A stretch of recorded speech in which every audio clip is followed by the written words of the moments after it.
अस्सलाम वालेकुम प्यारी यूट्यूब फैमिली, कैसे हैं आप सब। उम्मीद के साथ कि आप सब ठीक होंगे। आज हम बात करेंगे गैस्ट्रोएंटाइटिस अगर हो जाए, यानी कि जिसे हम बदहज़मी भी कहते हैं, हैज़ा भी कहते हैं और फूड पॉइजनिंग भी कहते हैं।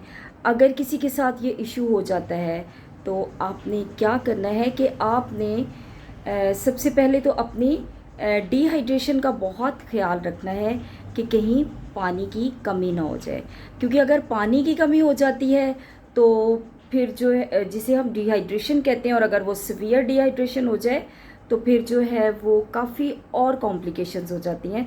तो अगर किसी के साथ ये इशू हो, चूँकि आजकल गर्मियां हैं और गर्मियों में अगर ये प्रॉब्लम हो जाता है तो उसके लिए हमें फिर डबल केयर करनी पड़ती है, क्योंकि आपने अपने फ्लूइड को बैलेंस रखना है। तो उसके लिए आपने ओआरएस जो है वो ओआरएस एक मेडिकेशन है, एक मेडिसन है। आप ओआरएस का इस्तेमाल जो है, अगर आप एक दफ़ा मोशन करते हैं तो उसके बाद कोशिश करें कि 1 ग्लास ओआरएस का पानी।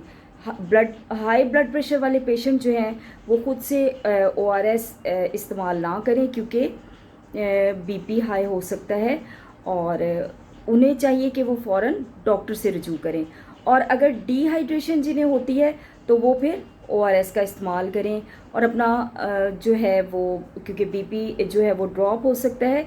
इसके अलावा भी बहुत से प्रॉब्लम्स हो सकते हैं। किडनीज पे बहुत ज़्यादा इफ़ेक्ट पड़ सकता है अगर डिहाइड्रेशन होगी, और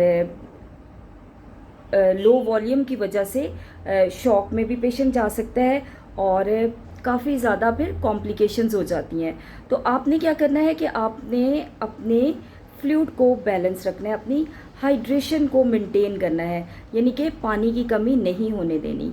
तो इसके साथ साथ ही आपको मैं ये भी बताऊं कि अगर पानी की कमी हो जाती है तो मेरा ये आंखों देखा एक वाक़या है, तो मैंने कहा आप लोगों से वो शेयर कर लेती हूँ। तो उसमें ये हुआ था कि एक लेडी को इसी तरह से फूड पॉइजनिंग हुई रात में। उन्होंने कुछ बर्गर वगैरह खाए थे।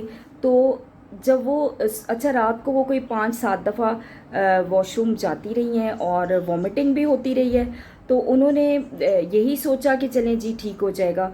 लेकिन जब सुबह अर्ली मॉर्निंग फिर उनके घर वाले उनको हॉस्पिटल लेके भागे हैं और वो पेशेंट हमारे पास आई, तो उसके वाइटल साइंस, बीपी उसका इतना ड्रॉप हुआ था कि अगर वो 1 घंटा या आधा घंटा और ना आते और अगर उन्हें आईवी फ्लूइड ना लगता तो हो सकता है कि वो कोलैप्स हो जाती और फिर कुछ भी हो सकता था।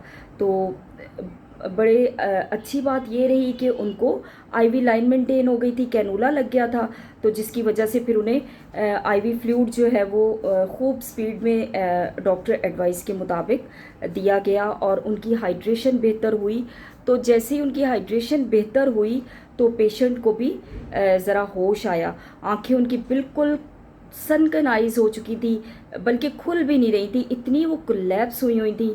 तो मेरी रिक्वेस्ट है कि अगर किसी को फूड पॉइजनिंग हो या कोई और इशू है तो गर्मी के मौसम में आपने खुद से बिल्कुल ये नहीं कि आप लापरवाही करें, फ़ौरन आप हॉस्पिटल पहुँचें ताकि आपको आईवी फ्लूइड लग सके, डॉक्टर को दिखाएं, आपको प्रॉपर ट्रीट किया जा सके।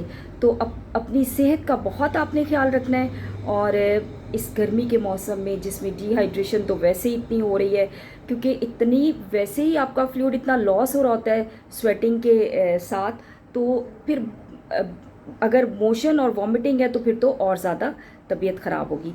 इसलिए आपने अपना बहुत ख्याल रखना है और फ़ौरन हॉस्पिटल जाना है। बहुत शुक्रिया। अल्लाह हाफ़िज़।